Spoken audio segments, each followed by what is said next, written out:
할렐루야. 오늘 히브리서 3장 1절에서 4절까지 말씀을 함께 봤습니다. 오늘 본문의 말씀에는 하나님께서 그리스도께서 이 세상 모든 것을 지으신 건축가임을, 그래서 영광을 받으셔야 되는 분임을 오늘 말씀하고 있습니다. 그리고 성경의 첫 절의 시작도 태초에 하나님이 천지를 창조하시니라, 하나님께서 이 세상 모든 만물을 창조하셨음을 분명하게 선언하고 있습니다. 여러분, 이 땅의 그 어떠한 것도 하나님의 창조가 아니었으면 존재할 수 없는 것임을 잊지 마시길 바랍니다. 그와 동시에 우리의 인생 또한 내가 살고 있지만 내가 살아내서 사라지는 것이 아니라 하나님께서 우리의 인생도 하나님의 계획과 하나님의 그 뜻을 갖고 하나님의 건축 그 계획 속에서 우리의 인생이 세워져 가고 있음을 믿으시길 주님의 이름으로 간절히 부탁을 드립니다. 그래서 오늘 본문에 분명하게 이렇게 이야기를 합니다. 모세보다 그리스도께서 더 영광 받으셔야 한다. 모세가 행한 일이, 이스라엘에게 행한 일이 어마어마한 일을 행했습니다. 애굽에서 이끌어내서 약속의 땅 가나안 땅까지 그 광야 40년을 이들을 이끌어오면서 행했던, 하나님이 행하게 하셨던 일들이, 엄청난 일들을 모세가 행했습니다. 그럼에도 불구하고 모세보다 더 크게 영광을 받으셔야 하는 분은 예수 그리스도 하나님이심을 분명하게 선언하고 있습니다.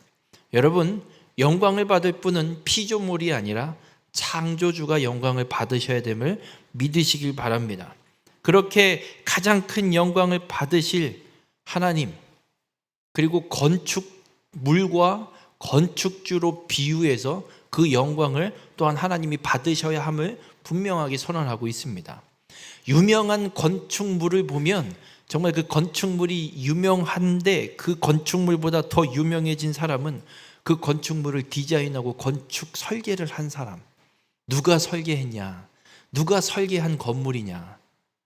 이것이 더 그 유명한 유명세를 타게 되는 걸 보게 됩니다. 그처럼 우리의 인생도 하나님이 설계하셨고 하나님이 만드셨고 하나님이 계획하셨기 때문에 우리가 어떤 영향력을 끼치고 살아가더라도 누가 저 사람의 인생을 설계했냐, 그것이 늘어나야 되고 우리의 인생을 설계하신 하나님만이 영광 받으셔야 됨을 오늘 본문은 우리에게 분명하게 선언하고 있습니다. 바라기는 우리 모든 성도님들의 삶이 나의 인생의 건축, 내 인생을 설계하신 분이 하나님이심을 분명히 깨달으시고 그 하나님께서 설계하신 인생을 온전히 살아내서 내 인생을 창조하시고 설계하신 건축주이신 하나님을 온전히 영광을 돌려드리는 믿음의 성도님들이 되시길 주님의 이름으로 축원합니다. 마태복음 7장 21절에 보면 예수님이 이런 말씀을 합니다. 나더러 주여 주여 하는 자마다 다 천국에 들어갈 것이 아니요 다만 하늘에 계신 내 아버지의 뜻대로 행하는 자라야 들어가리라. 여러분, 예수 그리스도를 믿어 구원받은 자들에게 약속된 건 하나님의 나라입니다. 천국. 예수 그리스도를 믿어 구원받아서 죄사함의 문제가 해결되고 영원한 생명을 얻어서 하나님 나라에 들어가게 될 것을 주님은 분명하게 우리에게 말씀하고 약속하셨습니다. 그런데 천국에 들어가는 자가 어떤 자냐면 예수님을 향해서 주여 주여 하는 자가 아니라, 입으로 주여 주여 떠드는 자가 아니라 하늘에 계신 아버지의 뜻대로 행하는 자가 천국에 들어가게 된다, 분명하게 말씀하고 있습니다. 여러분, 우리가 예수를 믿어 천국을 약속받은 자라면 천국에 들어가야 되지 않겠습니까? 약속만 받아놓고 못 들어간다면 얼마나 불쌍한 인생이 되겠습니까? 우리가 예수를 믿어 구원받아서 천국을 약속받은 자로 천국에 들어가려면 오늘 마태복음에 주님이 말씀하고 있는 대로 예수님 보고 아이고 주님 주여 주여 입으로만 떠드는 게 아니라 오늘 말씀대로 하늘에 계신 아버지의 뜻대로 행하여서 천국에 들어가는 우리 모든 성도님들이 되시길 주님의 이름으로 축원합니다. 그럼 우리가 아버지의 뜻대로 행하는 삶을 살아가는 건 어떻게 비유를 할 수 있는가? 마태복음 7장 24절에 이어서 예수님은 이렇게 말씀합니다. 그러므로 누구든지 나의 이 말을 듣고 행하는 자는 그 집을 반석 위에 지은 지혜로운 사람과 같으니 라고 말씀합니다. 여러분, 하나님의 뜻대로 행하는 자의 삶은 어떤 삶이냐? 반석 위에 집을 짓는 것과 같은 삶이라고 말씀합니다. 그러면 반석 위에 집을 짓는 하나님의 뜻대로 행하는 자의 삶은 어떤 삶이냐? 주님의 이 말, 주님이 하시는 말씀, 성경에 기록되어 있는 하나님의 이 말씀을 듣고 그 말씀 그대로 행하는 삶을 살아가는 것이 천국에 들어가는 주의 뜻대로, 하나님의 뜻대로 행하는 삶이고 반석 위에 집을 굳건히 세우는 것임을 오늘 분명하게 말씀하고 있습니다. 우리 모든 성도님들, 우리의 인생을 건축하신 건축가이신 하나님의 말씀에 그대로 행하여서 반석 위에 집을 짓는 우리 모든 성도님들이 되시길 주님의 이름으로 축원합니다. 여러분, 건축을 하려면 기초를 잘 세워야 됩니다. 우리나라 건축 기술이 어마무시하게 좋습니다. 나라 이름이 갑자기 생각이 안 나는데 해외 동남아 쪽이에요. 건물을 짓는데 어떻게 짓냐면 한 동은 수직으로 똑바로 짓고 한 동은 그 앞에 곡선으로 세워서 붙여 세우는 그런 건축을 하는데 하다가 못하고 다 두 손 두 발 다 들었답니다. 근데 한국의 건설사가 가서 우리가 할게요 하고 그걸 완공을 했답니다. 그만큼 우리나라 건축 기술이 되게 좋습니다. 그리고 우리나라의 건축 기술이 어느 정도 좋으냐면 사막에 그냥 모래 바닥에 건축물을 올릴 정도의 기술을 갖고 있습니다. 여러분, 모래 사막에다 건축물을 못 짓거든요. 왜냐하면 기초를 어떻게 세울 수가 없어서. 그런데 우리나라는 어떻게까지 하냐면 하여튼 별 방법을 다 사용합니다. 파이프를 50m, 100m 박아서라도 건축 구조물을 세울 수 있는 기초를 만들어 놓고 그리고 그 위에 엄청난 고층 빌딩을 세우는 기술도 갖고 있는 게 우리나라입니다. 여러분, 건축물을 그렇게 세울 때 가장 중요한 게 뭐냐면 기초입니다. 기초를 어떻게 하느냐에 따라서, 기초를 얼마큼 튼튼하게 세우느냐에 따라서 이 밑 건물 높이, 수직으로 올라가는 높이가 결정이 됩니다. 아무리 기반 바닥에 이 안반이 있고 기초하기 좋은 땅이 있어도 기초를 부실하게 세우면 건물 몇 층 못 올립니다. 올리다 다 무너집니다. 그런데 아무리 흙바닥이 물렁물렁하고 연약 집안에 기초를 할 수도 없는 그런 공간, 그런 땅일지라도 기초를 기가 막히게 튼튼하게 잘 세워놓으면 수십 미터, 수백 미터 건물을 거뜬하게 올릴 수 있습니다. 그래서 건축을 할 때, 건물을 세울 때 기초가 얼마나 중요한지 모릅니다. 왜냐하면 건물과 땅이 연결되는 가장 중요한 부분이 기초이기 때문에 그렇습니다. 그래서 기초가 어떻게 하느냐에 따라서 그 건물이 세워지냐 못 세워지냐가 결정되는 겁니다. 우리의 인생도 동일합니다. 하나님께서 우리의 인생을 설계하셨고 우리의 인생을 하나님이 건축해서 만들어 가고 계십니다. 그러면 우리의 인생을 잘 세우려면 기초가 아주 중요합니다. 이 우리의 인생의 기초는 어떤 상징을 갖고 있는 거냐면, 아까 건축을 세울 때, 건축물을 세울 때 건축물과 땅이 연결되는 가장 중요한 부분이 기초인 것처럼 우리가 우리의 인생을 세워가는 데 있어서 가장 중요한 기초는 바로 하나님과 연결되는 겁니다. 하나님과 연결되지 않은 우리의 인생은 하나님이 세워가는 인생이 될 수 없습니다. 그래서 우리의 인생은 가장 좋은 건축물로 세워지기 위해서 하나님과 잘 연결되어져서 하나님의 뜻 가운데 세워져 갈 때 우리의 인생이 온전히 세워지고 좋은 건축물로 하나님의 이름을 드러내는 삶이 됨을 믿으시길 바랍니다. 그러면 우리의 인생의 기초를 어떻게 하나님과 연결을 시킬 수 있느냐? 무엇을 해야 되느냐? 우리의 인생의 모든 것을 하나님과 연결시키고 살아가는 거예요. 오늘 성경은 우리에게 분명히 말씀하고 있습니다. 나의 이 말을 듣고 행하는 자, 그가 집을 반석 위에 세우는, 짓는 지혜로운 사람이다. 그렇다면 우리의 삶의 모든 걸 하나님과 연결시키고 살아가는 것, 이것이 반석 위에 온전히 튼튼한 집을 세우는 지혜로운 자임을 성경은 우리에게 분명하게 말씀합니다. 이런 삶을 살아간 사람들이 성경에 수없이 많이 나옵니다.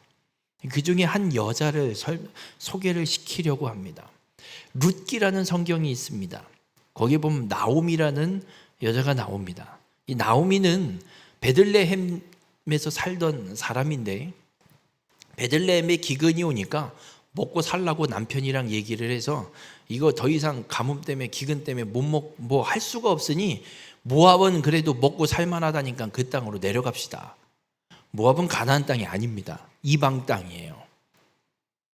그래서 이 나오미와 남편과 두 아들을 데리고 모압 땅으로 이주를 해요. 이민을 간 거예요. 거기에서 먹고 살면서 두 아들을 장가를 잘 보냈어요.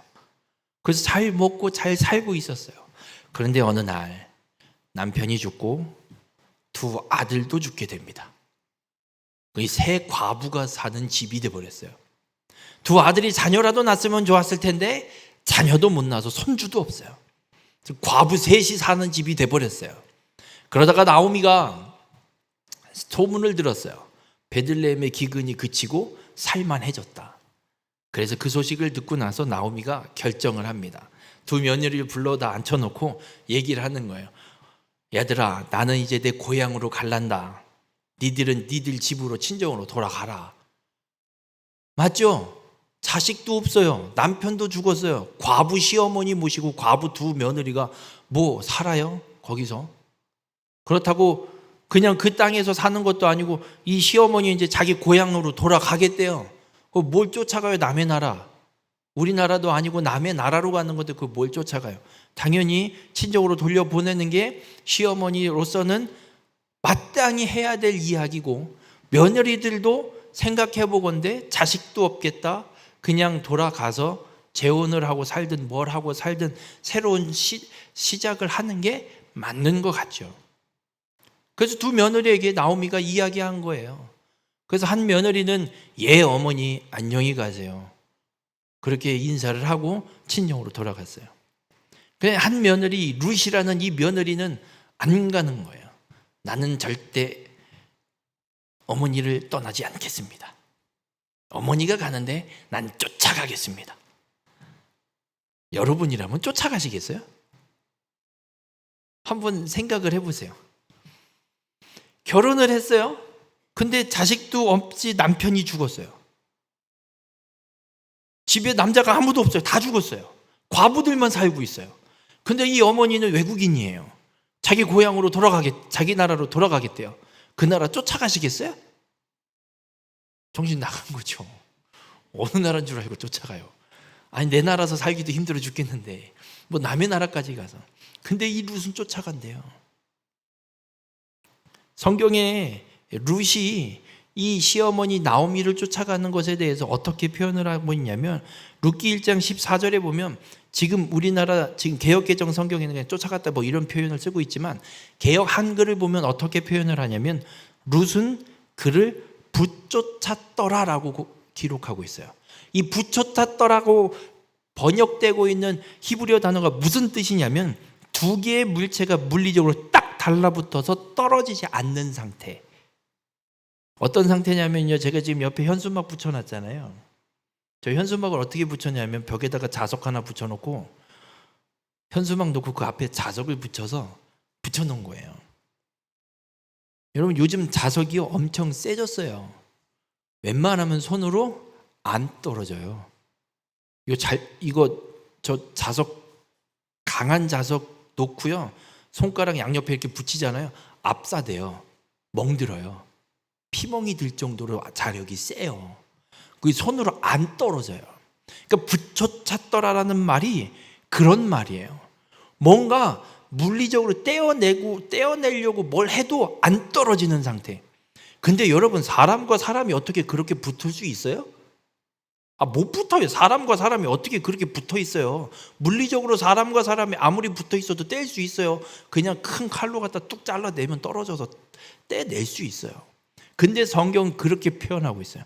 룻이 시어머니 나오미를 쫓아가는 것이 어떤 방법으로도, 물리적인 방법으로도 떼어낼 수 없을 만큼 룻이 나오미를 쫓아가고 있다, 붙어서 쫓아가고 있다라고 이야기를 하고 있어요.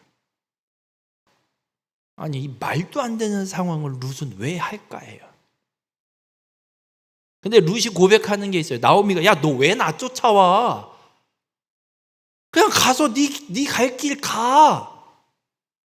그런데 룻이 뭐라고 이야기를 하냐면, 룻기 1장 16절에 어머니의 백성이 나의 백성이 되고 어머니의 하나님이 나의 하나님이 되시리니, 이런 믿음의 고백을 해요. 여러분, 룻이 시어머니 나오미를 쫓아가는 게 단순히 시어머니 불쌍해서, 시어머니 혼자 과부로 가서 사는 게 힘들어 보일까 봐 불쌍해서 쫓아가는 게 아니에요. 그리고 룻이 단순히 시어머니 나오미를 보고 쫓아가는 게 아니에요. 어머니의 백성이 내 백성이 되고 어머니의 하나님이 나의 하나님이 되시리니, 룻은 나오미가 섬기고 있는 나오미의 민족을 돌보고 인도하고 계신 하나님을 보고 있는 거예요. 그 하나님을 보고 나는 하나님을 쫓아가는 거예요. 당신이 하나님이 계시는 그 땅으로 간 다음에, 당신의 백성, 하나님의 백성이 있는 그 땅으로 간 다음에 나도 데리고 가, 나도 같이 가자고요. 그리고 룻은 시어머니 나오미를 붙잡고 하나님이 있는 그 땅, 하나님의 백성이 있는 그 땅으로 룻은 가고 있는 거예요. 여러분, 이것이 하나님과 연결된 삶을 살아가는 것이고, 하나님의 말씀, 이 믿음의 반석, 말씀의 반석 위에 인생의 집을 건축하는 기초를 두고 살아가는 삶임을 룻을 통해 우리에게 말씀해 주고 있습니다. 이건 도저히 이해 안 되는 룻의 모습이잖아요. 그죠? 정신 나간 여자요. 이 지금 시대로 생각을 하면, 어떤 여자가 자식도 없고 남편도 죽었는데 시어머니가 친정으로 돌아가서 새 출발하라는데 그걸 쫓아가요. 지금으로는 도저히 이해 안 되는 상황이죠. 그런데 룻에게 어떤 역사가 펼쳐지는 줄 아십니까? 나오미를 쫓아서 하나님을 믿고 하나님의 백성으로 살아가기 위해서 베들레헴에 갔는데, 베들레헴에서 보아스라는 사람을 만나서 결혼하게 됩니다. 보아스와의 이 결혼은 단순한 결혼이 아닙니다. 기업 물을 자, 아들들이 다 죽었기 때문에 더 이상 대를 이을 수 없는 상태였습니다. 그래서 이 집안에 대를 이을, 기업을 물을 자로 책임져야 되는 사람이 있었는데, 그가 책임을 지지 않고 이순이인 보아스가 책임을 지게 되고, 그 책임을 지는 과정으로 룻과 보아스가 결혼을 하게 됩니다. 그렇게 룻과 보아스가 결혼을 해서 누구를 낳냐면 오벳이라는 사람을 낳습니다. 오벳은 누구를 낳냐면 이새를 낳습니다. 이새는 누구의 아버지냐? 다윗의 아버지입니다. 다윗의 증조 할머니가 룻이 되는 거예요. 그리고 마태복음 1장 5절에 보면 1장에 예수님의 족보가 등장하는데, 그 예수님의 족보에 몇 명의 여인이 등장합니다. 근데 그 몇 명의 여인들이 이방인들이에요. 그 중에 한 사람이 오늘 본문에 기록되고, 오늘 말씀을 하고 있는 룻이 기록되고 있습니다. 누가 봐도 정신 나간 여자였습니다. 그걸 왜 쫓아가요? 그런데 결과는 예수 그리스도께서 이 땅에 오시는 족보에 기록되는 여인으로 복을 받는 게 보여지고 있습니다. 여러분, 우리 인생의 진정한 성공이 무엇인 줄 아십니까? 사람들이 볼 때 아유, 저 정신 나갔구만. 룻은 정신 나간 여자예요. 그걸 왜 쫓아가요?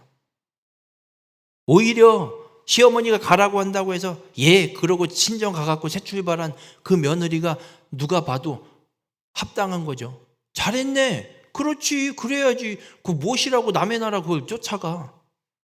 여러분 이게 인생의 성공이 아닙니다. 인생의 성공은 하나님을 믿고 하나님을 따라서 하나님의 말씀의 반석 위에 인생의 집을 온전히 세워가는 자가 진정한 성공을 하는 삶임을 믿으시길 주님의 이름으로 간절히 부탁을 드립니다. 여러분 우리의 삶에 수많은 일들이 일어날 겁니다. 일어나 왔고 일어나고 있고 일어나게 될 겁니다. 근데 그 수많은 상황들 속에 세상의 가치로 판단하는 자가 되지 마시기 바랍니다. 오늘 하나님은 우리에게 말씀하고 있습니다. 우리가 기준 삼아야 될 것, 우리가 기초를 온전히 튼튼하게 반석 위에 세운 인생의 집을 세워야 한다면 하나님의 가치관과 하나님의 말씀으로 판단하고 분별해야 됨을 오늘 분명하게 말씀하고 있습니다. 바로 우리 모든 성도님들의 삶이 오늘 말씀대로 하나님의 말씀대로 행하여서 반석 위에 집을 짓는 지혜로운 삶을 살아가는 우리 모든 성도님들이 되시길 주님의 이름으로 축원합니다. 그럼 우리가 인생의 집을 그렇게 그리스도 주님의 이 말씀의 반석 위에 하나님의 뜻대로 행하여서 세워갈 때 그렇게 집을 건축하게 되면 이 집을 잘 지켜야 됩니다. 여러분 건물을 건축하고 나서 이 건물이 어느 정도의 가치가 있느냐가 결정되는 건 그 건물 안에 무엇이 거주하고 있느냐예요. 그렇죠? 우리가 이게 예배당을 아름답게 잘 져놓고 예배를 드리고 있죠.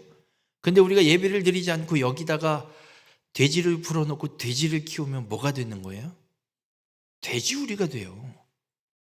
이 건축물이 무엇이 살고 있느냐, 무엇이 차지하고 있느냐, 그것에 따라서 이 건축물의 용도 혹은 건축물의 가치가 결정이 돼요. 여기다 돼지 키우면 이건 돼지우리예요. 여기서 예배를 드리면 예배당이 돼요. 우리나라에 참 재미있는 일들이 여럿 일어나고 있습니다. 교회 건물들이 매각이 돼서 강화도에 가면 한 교회 예배당 건물을 완전 카페로 다 그냥 완전 바꿔놨어요. 그러니까 건물 외관은 그대로 두고 내부를 카페로 바꿔놨어요. 그럼 그건 교회예요? 카페예요? 카페예요. 근데 처음에 진 건 뭘로 졌다고요? 교회로 졌다고, 예배당으로 졌다고요. 예배당으로 져도요, 그 안에 다른 걸 하면 다른 건물이 되는 거예요.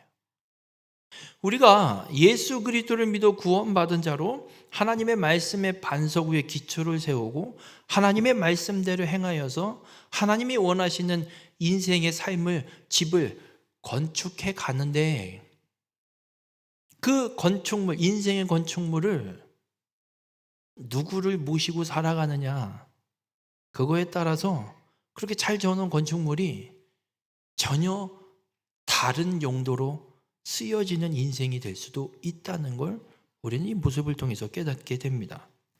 고린도전서 6장 19절에 보면 이런 말씀을 합니다.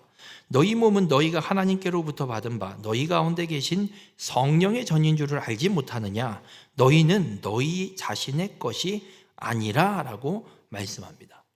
여러분, 우리가 예수 그리스도를 믿어 구원받은 자로 하나님의 말씀의 반석 위에 기초를 두고 하나님의 뜻대로 행하여서 인생의 집을 건축해가는 삶이라면 우리 몸은 내게 아니라 성령이 거하시는 성령의 전인 줄 믿으시길 바랍니다. 그러면 우리 몸이 성령의 전이라면 이 몸 안에 누가 살고 계셔야 되는 거예요? 하나님, 성령께서 거하셔야 되는 거예요. 그러면 성령께서 거하시려면 이 몸에 내가 불쑥불쑥 올라와서 내 맘대로 하고 살아야 돼요? 나는 저 어디 구석에 찌그러져 있고 내 안에 성령께서 차지하고 계셔서 성령이 하라는 대로 해야 되겠어요? 성령께서 하는 대로 내 자아는 진짜 저 구석 어디 저 그냥 신발장 어디 구석에 그냥 찌그러져 있어야 되는 것이고, 성령께서 아랫목을 딱 차지하시고 성령께서 행하시는 대로 내 몸을 내어드리고 살게 해드리는 것이 성령의 전으로 살아가는 것임을 분명히 기억해야 됩니다. 이게 어떤 삶이냐면, 이런 삶을 살아간 사람이 또 한 사람이 있습니다. 야곱의 11번째 아들 요셉이에요. 요셉은 꿈을 꿨습니다. 형들의 곡식단이 자신의 곡식단을 향해서 절하는 꿈. 해와 달과 11별이 자신을 향해 절하는 꿈을 요셉은 꾸었어요. 그리고 그걸 형들과 아버지 앞에서 다 떠들었어요. 나 이런 꿈 꿨다. 그러니까 형들은 한마디예요. 저런, 내가 임마 왜 니한테 절을, 이런 꼴도 보기 싫은 놈. 근데 아버지 야곱은 그걸 마음에 담아둡니다. 누가 봐도 하나님이 주신 꿈이겠죠. 근데 이 꿈이 어떻게 이루어지고 어떻게 펼쳐질지는 아무도 몰라요. 요셉도 몰라요. 그런데 요셉의 인생이 어떻게 펼쳐지냐면 형들에 의해서 노예로 팔려갑니다. 억울하죠? 꿈은 기가 막히게 형들이 나한테 절하는 꿈인데 형들이 나를 노예로 팔아먹네. 와, 이건 꿈이랑 전혀 상관없는 것 같은 인생이 요셉에게 펼쳐져요. 그 노예로 팔렸는데 상인들이 요셉을 사서 끌고 어디로 가냐면 애굽으로 가요. 애굽의 노예 시장에 가갖고 이 상인이 쫙 앞에 전시해 놓고 팔기 시작합니다. 노예로 팔려고 요셉을 앞에 전시를 해놨어요. 사람들이, 돈 있는 사람들, 어떤 주인들이 와갖고 이제 노예를 살라고 이렇게 돌아보겠죠. 근데 누가 하나가 딱 요셉을 보더니 똘똘했나 봐요. 그도 그런 것이 이제 한 서너 살, 너댓 살, 요 정도밖에 안 됐으니 얼마나 똘똘하겠어요. 그래갖고 누가 얘를 샀어요. 그리고 그 집으로 끌려갑니다. 가서 노예로 살기 시작을 합니다. 그런데 요셉이 어떻게 했는지 정말 열심히 일을 했나 봐요. 어떻게 성경은 기록하냐면 그의 주인이 여호와께서 그와 함께 하심을 보며 또 여호와께서 그의 범사에 형통하게 하심을 보았더라. 애굽 사람이 하나님을 알긴 알겠어요? 모르겠죠. 근데 왜 성경은 이렇게 기록하냐? 이 주인이 요셉을 보니까 얘가 다른 민족인 건 알 거 아니에요. 근데 얘를 보니까 얘가 하는 짓이 너무 잘해요. 하는 일마다 다 잘 돼요.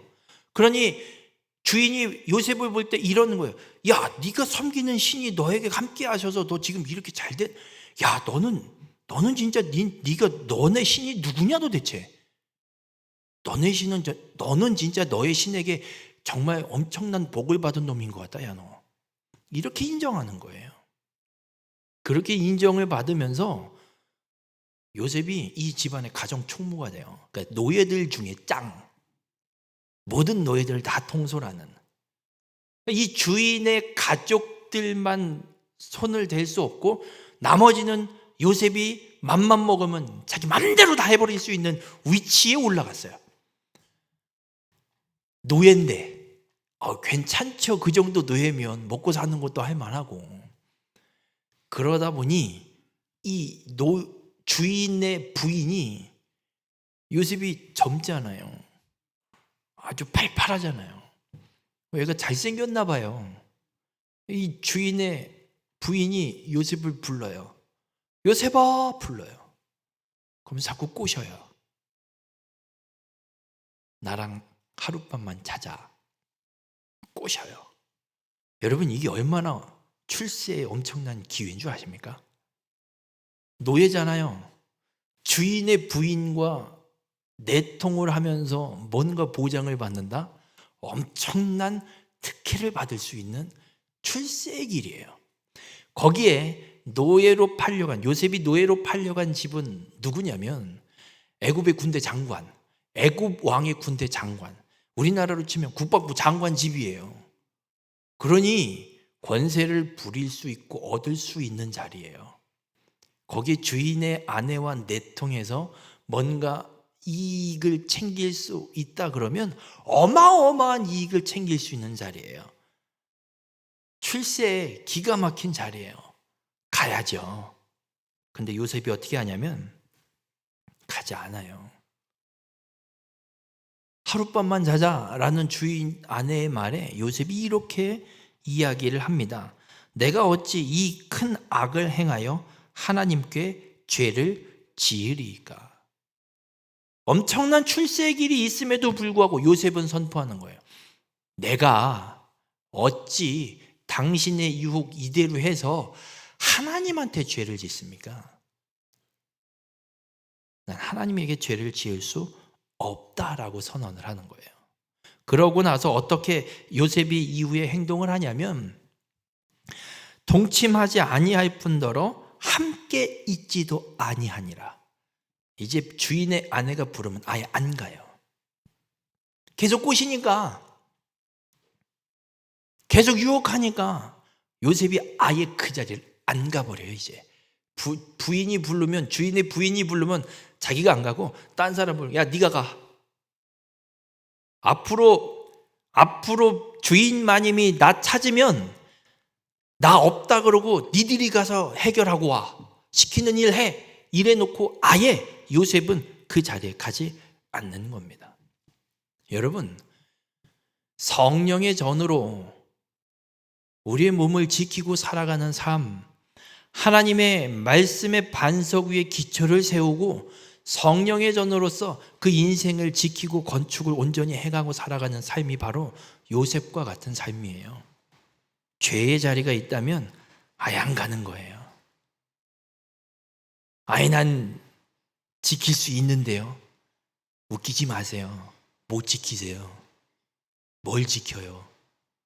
아예 유혹의 자리, 죄로 성경에 분명하게 기록하고 있는 그 죄를 지을 수 있는 자리가 있다면 아예 가지 않는 것이 우리를 지키는 길입니다. 우리 모든 성도님들, 성경은 분명하게 기록합니다. 육체의 소욕은 성령을 거스르고 성령은 육체를 거스른다. 성령과 육체는 함께 할 수가 없습니다. 나는 할 수 있다고요? 새빨간 거짓말이십니다. 어떻게 같이 있을 수가 있어요? 성령과 육체는 서로 거스르는데 같이 있을 수가 없고 공존할 수가 없는 관계가 성령과 육체의 소욕이에요. 우리가 성령의 전이라면 육체의 소욕을 철저하게 버려내고 성령의 인도하심, 내 안에 계신 성령께서 인도하시는 대로 순종하고 살아가는 것이 성령의 전으로 살아가는 것임을 잊지 마시길 바랍니다. 육체의 소욕이 어떤 것이냐, 육체의 소욕이 어떤 것인지를 알면 이것들을 피하시면 돼요. 그러면 육체가 아닌 성령의 인도하심을 따라가는 삶을 살아갈 수 있어요. 육체의 일을 어떻게 성경은 기록하냐면 갈라디아서 5장 19절과 21절에 육체의 일은 분명하니 곧 음행, 더러운 것, 호색, 우상숭배, 주술, 원수 맺는 것, 분쟁, 시기, 분냄, 당짓는 것, 분열함, 이단, 투기, 술취함, 방탕함. 이건 다 육체의 일이에요. 이게 다 육체의 일이라고요. 이런 자리면 피하십시오. 아예 가지 마십시오. 요셉이 행하고 있는 것처럼 아무리 출세길이 열리고 뭔가 내가 취할 수 있는 이익이 있을지라도 이것이 육체의 일이다, 성령을 거스르는 일이다, 그럼 그걸 피하시고 아예 그 자리에 있지 마시길 주님의 이름으로 간절히 부탁을 드립니다. 여러분, 어느 정도까지 우리가 성령의 인도하심을 받으면서 그 막혀지는 일들, 육체 일들을 피해야 하냐면 사도 바울이 이방인의 사도로 복음을 전하기 위해서 수없이 많은 나라들을 돌아다니면서 복음을 전하는 일을 합니다. 그런데 사도행전 16장에 보면 사도 바울이 복음을 전하러 가는데 어느 정도까지 순종을 하고 복음을 전하냐면 사도행전 16장 6절부터 7절 말씀을 잠깐 제가 읽어드리겠습니다. 성령이 아시아에서 말씀을 전하지 못하게 하시거늘 그들이 부르기아와 갈라디아 땅으로 다녀가 무시아 앞에 이르러 비두니아로 가고자 애쓰되 예수의 영이 허락하지 아니하시는지라. 여쭤볼게요. 하나님이, 예수님이 마지막으로 명령하신 게 땅끝까지 이르러 내 증인이 되라. 바울이 복음을 전하러 소아시아 지역에 가서 복음을 전하고 있습니다. 하나님의 뜻대로 하는 건가요? 안 하는 건가요? 하는 거예요. 복음을 전하고 있는데 성령이 아시아 지역에서 말씀 전하는 걸 성령이 막아버리십니다. 여러분, 이게 성령의 뜻이라고 생각이 되십니까? 안 되십니까? 헷갈리죠? 예수님 명령대로 복음 전하러 갔는데 이걸 왜 막아요, 성령님이? 복음 전하는 일인데 이걸 막으면 이건 성령이 아니겠죠. 마귀가 막겠죠. 근데 막혀요, 자꾸. 우리 같으면 아마 그냥 단순히 생각하면 이럴 거예요. 이건 마귀의 방해다. 그리고 더 기도하고 더 무작정 그 지역에도 복음 전하려고 아주 애를 쓰고 기를 쓸 거예요. 그런데 바울은 그렇게 하지 않아요. 막으니까 옮겨요. 부르기아와 갈라디아 땅으로 가요. 그리고 무시아 앞에 이르러서 비두니아로 가서 또 복음을 전하요. 아시아가 막히니까 다른 곳으로 옮겨서 복음을 전하려고 이동을 했어요. 근데 거기서도 예수의 영이 허락하지 않는데 성령이 또 막고 계시는 거예요. 그리고 나서 어떻게 되느냐? 마게도냐 지방으로 바울이 지역을 옮겨서 그곳에서 복음을 전하니까 그곳에서는 성령이 막지 않으시는 거예요. 여러분, 우리가 성령의 인도하심을 받는다라는 것이 어느 정도까지냐면 우리가 하나님의 일을 행한다고 하나님의 말씀대로 하나님의 일을 행함에 있어서도 성령께서 그 일을 막으시면 내려놓고 성령께서 인도하시는 길로 성령께서 가라 하시는 곳으로 가서 복음을 전하는 일을 끝까지 행하는 것, 이것이 성령의 인도하심을 받는 삶임을 우리에게 분명하게 말씀하고 있습니다. 우리 모든 성도님들, 우리의 인생을 설계하시고 건축물을 세워가시는 분은 하나님이십니다. 이 사실을 온전히 믿는 자가 되시길 바랍니다. 하나님이 우리의 인생에 설계하신 대로 우리가 온전히 살아낼 때 우리의 삶은 하나님 보시기에 아주 기뻐하시는 하나님의 거룩하신 그 영광을 온전히 나타내는, 내 인생을 설계하시고 세워가시고 그 구원의 은혜를 베푸신 하나님을 온전히 드러내는 삶이 되는 것임을 오늘 우리에게 분명하게 말씀하고 있습니다. 모세가 드러나야 되는 것이 아니라 하나님이 드러나고 영광 받으셔야 되는 것처럼 우리의 삶을 통해서 내가 이렇게 누리고 이렇게 복을 받고 이렇게 인생을 살아왔다라고 내가 드러나는 것이 아니라 내 인생을 그렇게 살아내게 하셨던 하나님, 내 인생을 세우시고 설계하시고 세워주시고 건축하신 그 건축가이신 하나님이 드러나는 삶을 살아야 됨을 우리 분명하게 말씀하고 있습니다. 우리 모든 성도님들, 우리의 인생의 건축가는 하나님 한 분밖에 없습니다. 주님의 말씀의 반석 위에 기초를 세우십시오. 하나님의 말씀과 내 인생의 모든 걸 연결시켜서 분별하시고 결정하십시오. 그렇게 그리스도 안에 주님의 말씀의 반석 위에 기초를 두고 세워진 우리의 삶, 우리의 인생은 성령이 구하시는 성령의 전이심을 믿으시고 육체의 일을 버리고 성령의 인도하심대로 행하며 살아가는 우리 모든 성도님들이 되시길 바랍니다. 그렇게 하나님이 보시기에 멋있는, 하나님 보시기에 좋았더라 하나님이 감탄하는 그 인생으로 온전히 세워져 가는 우리 모든 성도님들이 되시기를 주님의 이름으로 축원합니다. 기도하시겠습니다. 사랑과 은혜가 풍성하신 하나님, 천지를 지으시고 만물을 주관하시는 주님, 우리의 인생의 참된 주인이자 건축가가 오직 하나님 한 분밖에 없음을 고백합니다. 내 인생의 주인이 나인 것처럼 교만하게 행하여 모래 위에 집을 짓듯 불안하게 살았던 우리의 이 어리석음을 용서하여 주시옵소서. 아버지의 뜻을 깨닫고 그 말씀대로 행하는 믿음을 허락하셔서 우리가 반석 위에 집을 짓는 지혜로운 자가 되게 인도하여 주시옵소서. 룻처럼 믿음으로 하나님만을 붙잡는 삶을 살아가게 하여 주시옵소서. 어떤 상황에도 세상의 가치가 아닌 하나님의 말씀을 따라 행하는 흔들리지 않는 믿음의 삶이 되게 인도하여 주시옵소서. 우리의 몸과 삶은 그렇게 내 것이 아니라 그리스도의 피값으로 사신 하나님의 것임을 잊지 않게 하시고, 요셉이 유혹에도 하나님 앞에 죄를 짓지 않고 거룩을 지켰던 것처럼 우리 안에 일어나는 육체의 소욕을 끊어내게 하여 주시옵소서.